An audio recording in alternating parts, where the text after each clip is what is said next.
Hi, thank you so much for joining us today. My name is Sarah Traver. I'm the director here at Traver Gallery.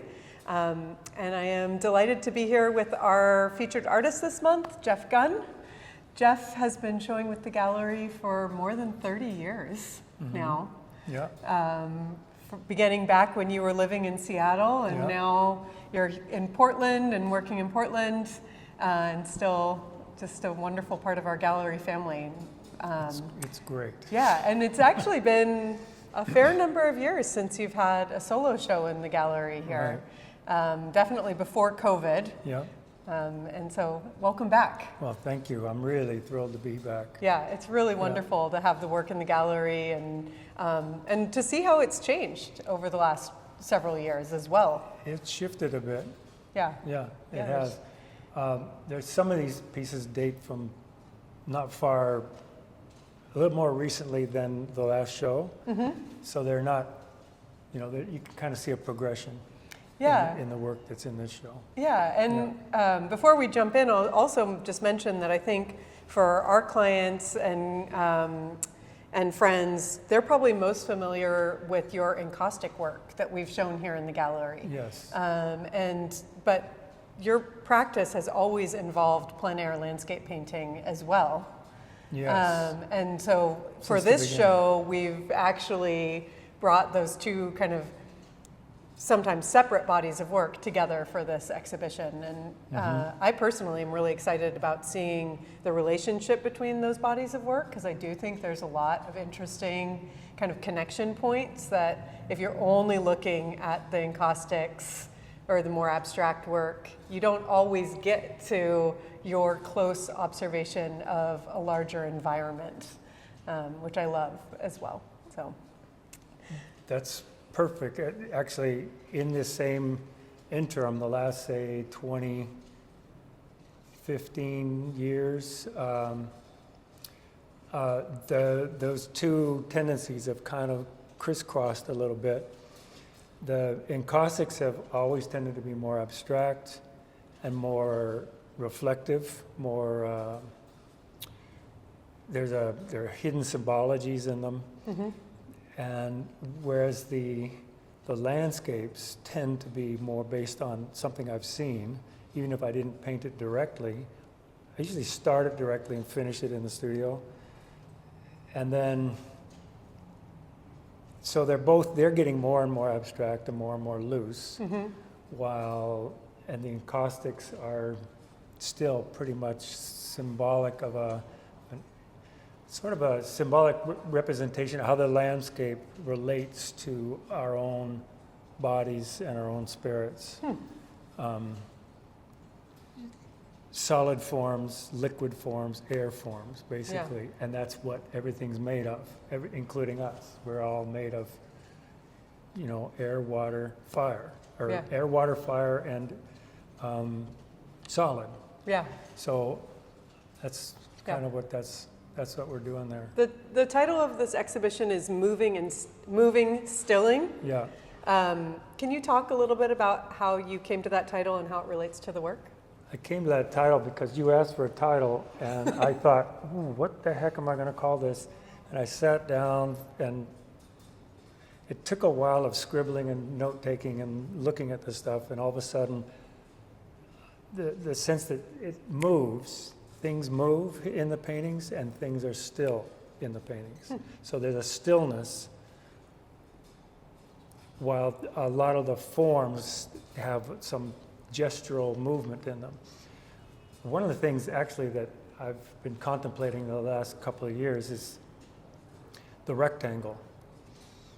The invention of the rectangle really is like the foundation of civilization, because building things square is really a lot easier than anything else.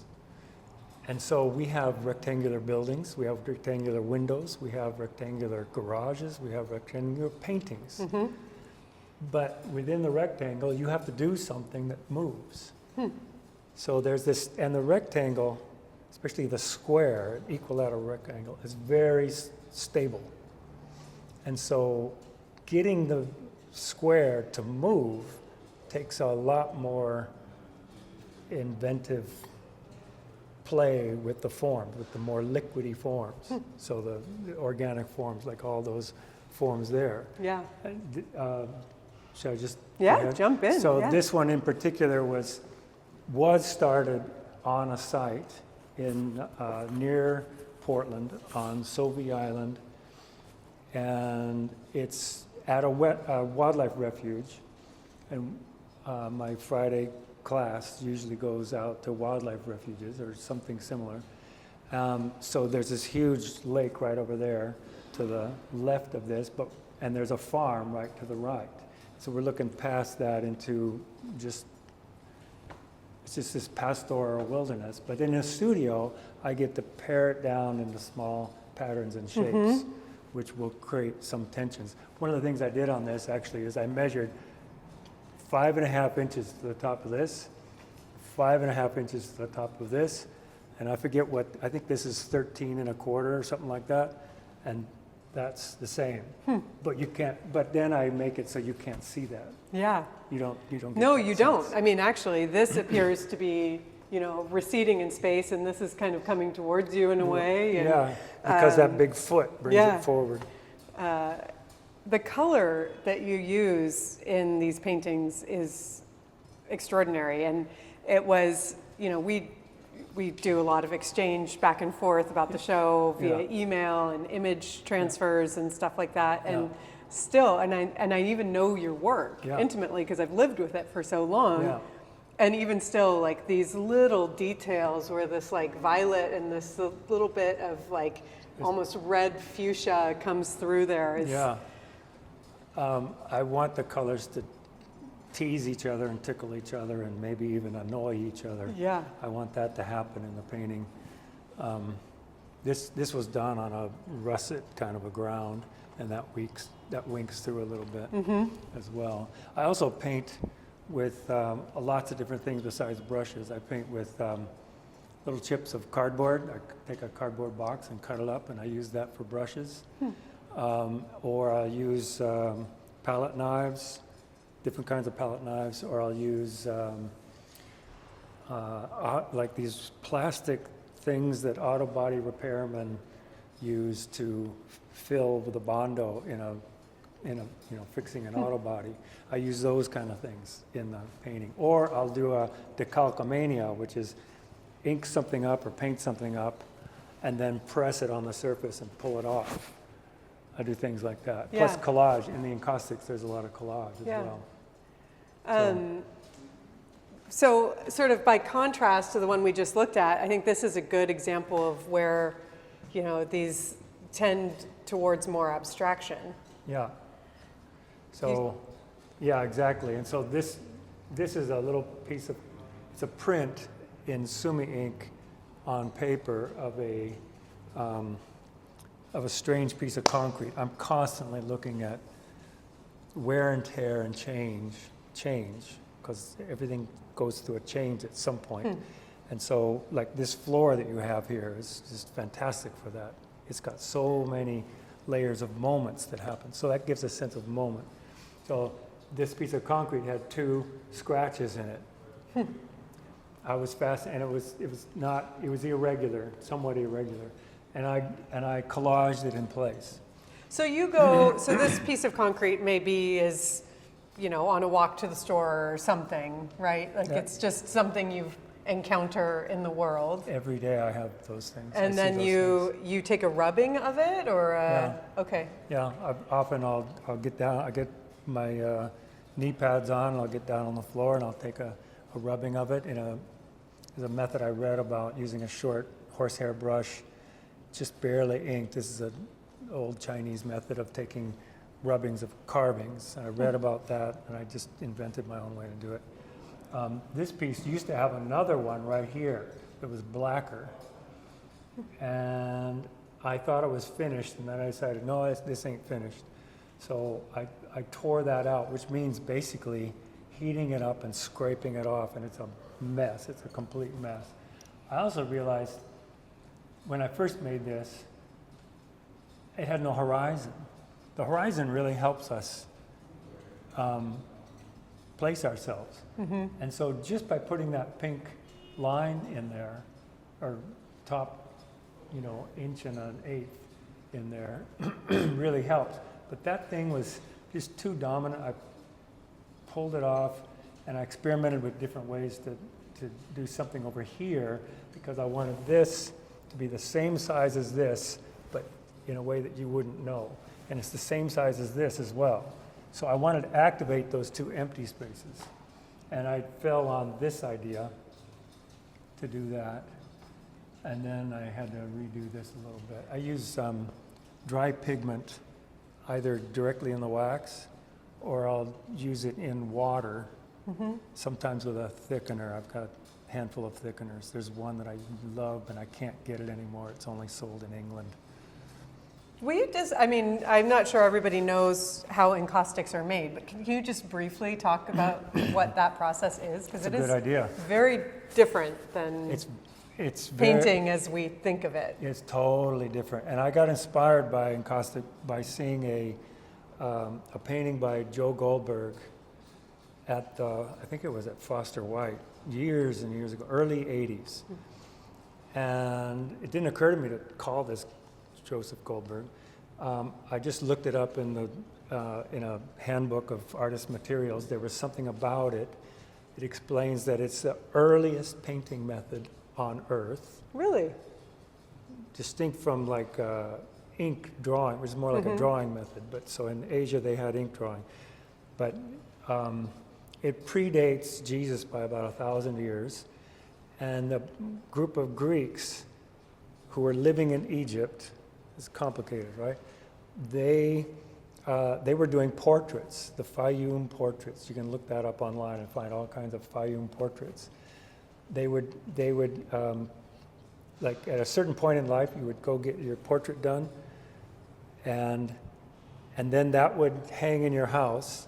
And then when you were wrapped in your mummy, this would be wrapped over your face so that you could see your way to the other side. Something, isn't it? It gave me chills just now. So anyways, the process has to do with melting wax with a hardener. There has to be a resin hardener in it. So there's a way of getting the damar resin, is what I generally use, into the wax, and then pouring out the damar resin tends to come with little bits of plant material and stuff like that, impurities, and I have to filter that out. So I make my own. And I started doing this before there were no classes on it, there were no books on it. There was just this one small section in the Ralph Meyer Handbook of Artist Materials. And I just made a lot of mistakes and figured out several different ways of doing it, including the paper, using paper. These all have paper in them, actually. Like that's a print from a broken tile.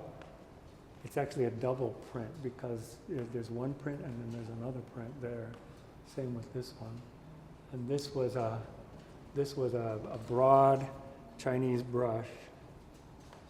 I took another piece of stone probably, or tile, and wetted it and placed it on the paper. So that section of the paper is wet. Then I took this other wide brush and drew it across. And so you get these nice lines, and it's watered down ink. But where it hits the water, it explodes into a shape. But I can't control it. It just does that. This happened in similar ways, but then I went over and created a new shape over what was there. Making sense, kind of? Yeah, absolutely. One of the things that I have always seen in your work is you tend to have sort of a rigor to your practice. There's kind of rules that you'll set up to follow in a painting, or do a series of paintings. I mean, the Sit Like a Rock series here is an example of that, I think. It is. Where you are taking an idea and working it and reworking it, revisiting it. In this case, it's reworked because when I moved to the most recent studio, I found in one of my flat files, I've got flat files full of these things, there was an experiment with a woodcut at this scale. But I had experimented with printing with water-based ink, maybe even sumi ink, and it didn't work very well. So there was nothing to be done with these woodcuts, but I thought, well, we can put them in an encaustic. So I did so. Some of them were taller than the others. You notice that the skyline's taller in these two in the center, and then shorter over here. But they all represented a rock. So in the statement I've mentioned the stillness of stone and the fluidity of stone. Because stone also is fluid. It's just fluid in a very slow way. Right. But that came to me. It's in the statement. I won't repeat it. But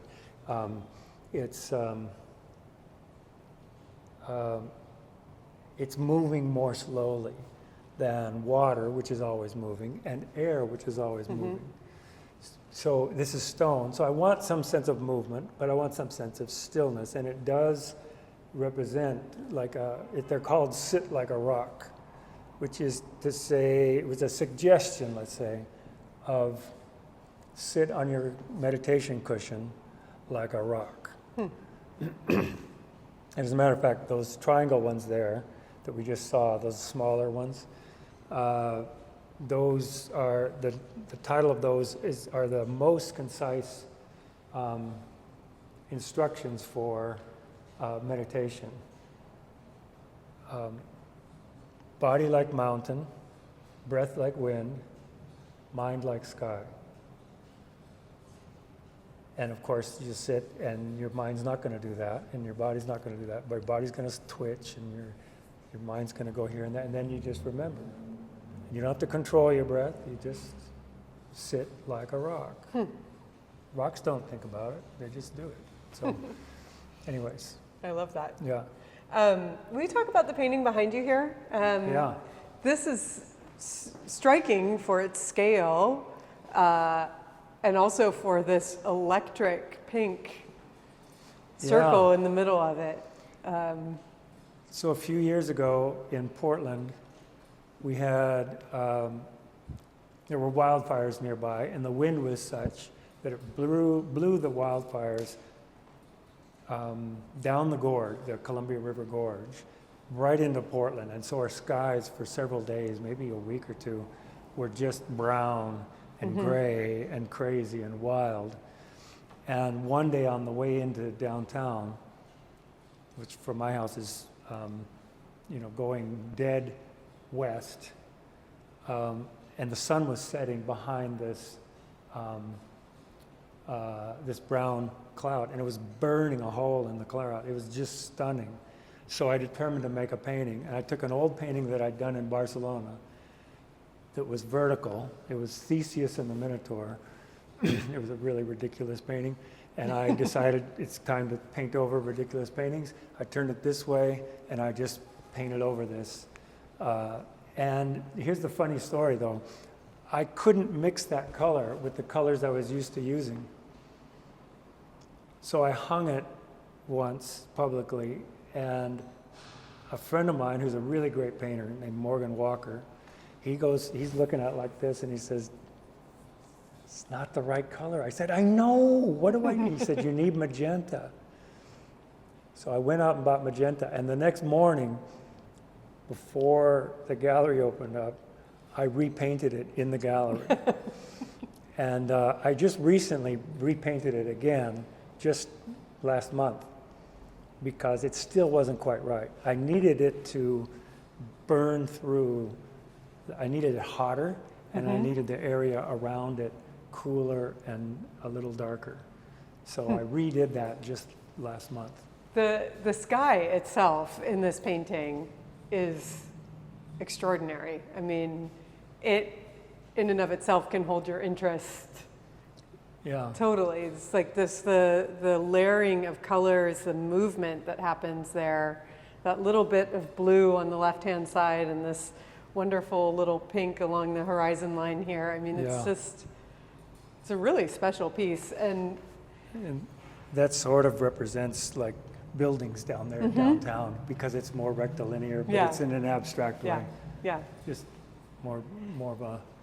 Will you share a little bit about your process for painting landscapes like this? I mean, you do a lot of plein air work. And then also I'm curious about how you think about, I mean, this is obviously painting that has to do with climate change. And like, how does, you're spending this time out in the environment closely observing landscape. And contemplating that very thing all the time. So the show that I had in Portland recently was entitled Heartbreak. I titled it Heartbreak. They asked me, what do you want to call it? Heartbreak just came right out of my mouth. I tried to grab it back, but as I contemplated, I realized, actually, that's what it is. I'm heartbroken. I think a lot of us are heartbroken by what we see. So, again, the Friday painting class, we generally go to wetlands, and some of us, I anyway, am contemplating what's going on in wetlands. Sometimes they're preserved wetlands, but I'm also interested actually in painting industry. Like the way life is constructed that makes the products that I use and everyone else uses is part of the problem, and how do we create a balance with that?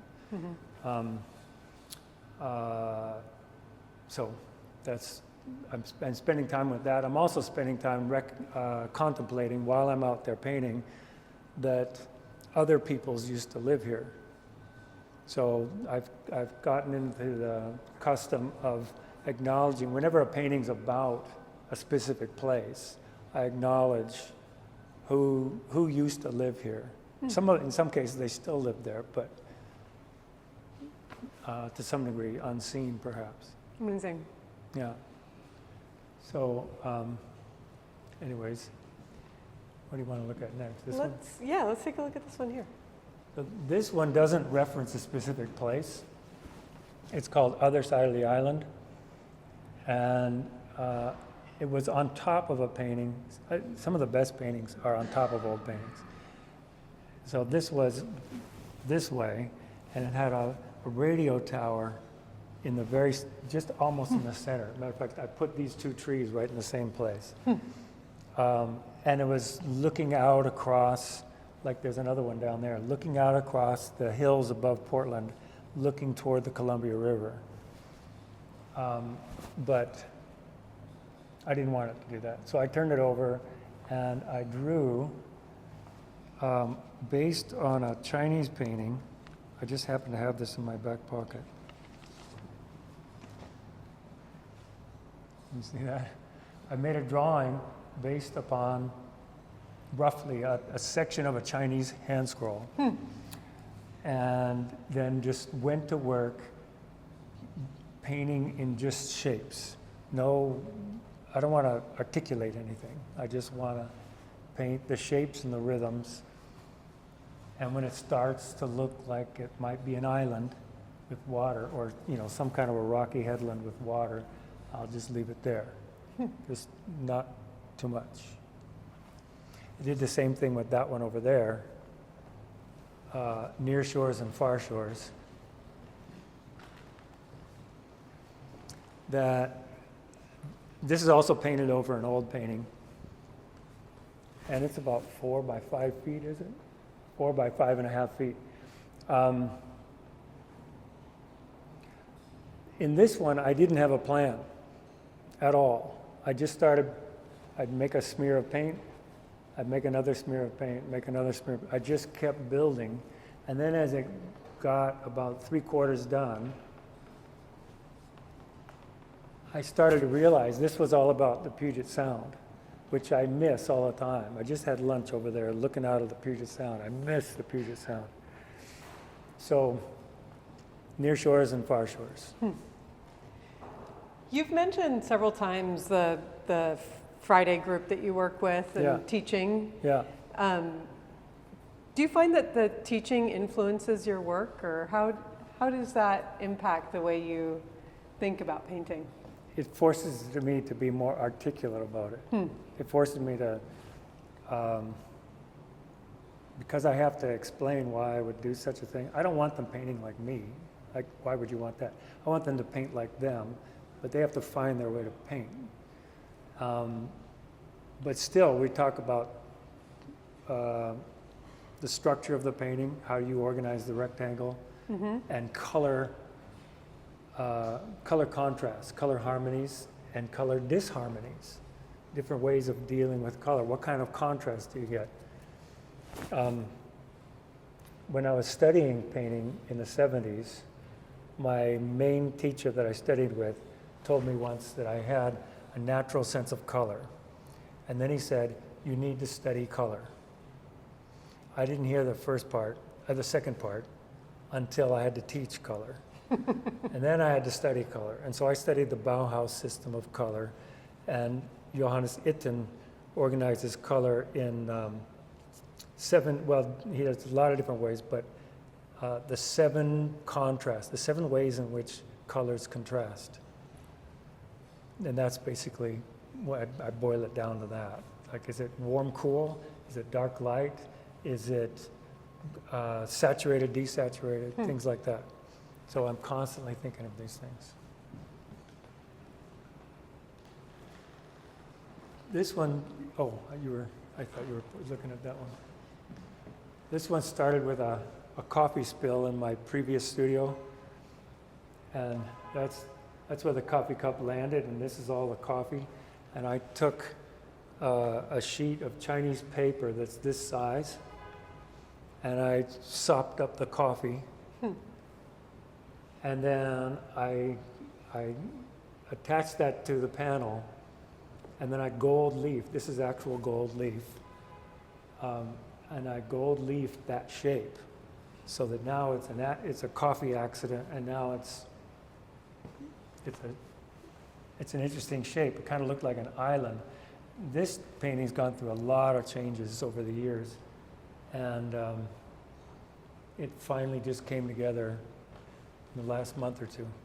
It's one of my favorite paintings in the show, and partly because it transforms for me. I see different things in it each time I approach it. Oh. Sometimes it's very flat. Sometimes it is landscape, and I'm looking out into something. I love that about this piece. Well, I like that too. I recognized that it was tending to not really complete a spatial place. There's lots of weird tensions. Yeah, it kind of shifts between. Right, what's in front of what. Yeah. Exactly. So there's a lot of ambiguous space. That's another kind of space, ambiguous space. Like, what is it? What the hell is it? So there's a painter, a Japanese painter who was painting in New York with the abstract expressionists in the 50s. His name's Kenzo Okada. And he's become my favorite abstract expressionist. He's amazing. And I've been looking at him a lot. So this shows a little bit of my attempts to understand what the heck he's doing, because his spatial sense is very ambiguous. Kenzo Okada. I'll look that up. Yeah, for look sure. him up. For sure. Yeah. Do you want to talk? There's this pair Uh-huh. of paintings, and then there's another pair that I think is different but related. The 2 buttes. Yeah, the 2 buttes. Yeah, sure. So up until the pandemic, I was going out painting in the high desert of Oregon, southeast Oregon. And I'd take groups out there and we'd paint plein air. That one on the other side is also from there. But then I rework them in the studio. So the theme of a butte in the early morning, and then another butte in the mid-morning or late morning, I just pared it down to the simplest forms. That's basically it. You can see that this is done with a piece of cardboard, right? You can see the stripes that the corrugated cardboard makes. So this is studio work, but it references having been out there in the desert. Do you ever photograph, or do you always? I photograph, and photographs can be helpful. Photographs with the iPhone are not really generally helpful because they distort space. They tend to, I only have one camera on mine, so I don't know what happens if I have 3 cameras, or lenses. But on mine, it always throws the background way in the background. So what's a block away looks like it's 7 blocks away. And so that really distorts the spatial sense. And besides, I'm usually trying to compress the spatial sense, make it more flat, more patterned, like that. Yeah. You told a wonderful story about the 2 buttes. Yeah, the 2 little ones. Yeah. These ones over here, right? Yeah. Yeah. So years and years ago, maybe 12 years ago, my wife and I were camping in southern Oregon, looking across into Idaho. I think that's where we were. I'm not sure exactly where we were. But from our campsite, you could see a butte about 10 miles off and another butte about 15 miles off. And they were almost aligned, but not quite. And I've probably done 30 different paintings based on that theme. These are the simplest of all of them, but I've done over and over and over. The whole thing of a butte, you got this flat plane and then it's got this bump. It's a volcanic bump. And that's, it's just interesting to me. So these are also made out of, this is a, I don't know, I can't remember what this is. It's either a rock or it's a piece of concrete. This is a stone. It's a flat stone. The other side of it, I think, has a fossil in it, actually. It's in one of the drawers in my studio. There's all kinds of them. And I just took the ink and pressed it onto Chinese paper. I have several different, I have drawers full of different Chinese papers and Japanese papers as well. And then what about the little circles? Yeah, the little circles, because this is a thing I've seen you do a lot in your work. The repetitions. And the repetitions, when I do repetitions, it generally has to do with attention placed, and attention placed, and attention placed again, and attention placed again. So that's really what that's has to do with. In this case, it was probably a cross-section of a piece of bamboo that I found somewhere, and just put it in the ink and put it on the paper, put it in the ink, put it on the paper. So those repetitions tend to also bring you into present moment awareness, not distracted. We live in a really distracted world these days, so this is bringing me back home. Yeah. Anyways, I love it.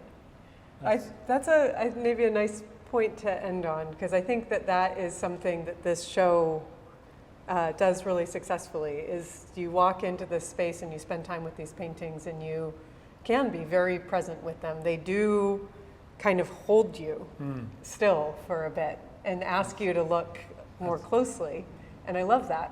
I love that too. Yeah. I'm glad to hear that. Yeah. Thank you so much, Jef. Yeah, it's really a thank pleasure you. to have your work in the gallery, and congratulations on a beautiful exhibition. Yeah, thank you very much. And for all of you, this show will be up through the month of June. I think it closes on June 30th, I believe. I have to double check that, but the end of the month, last Saturday of the month, and I hope you'll come in and see it in person. It really is extraordinary. Thanks. Thank you.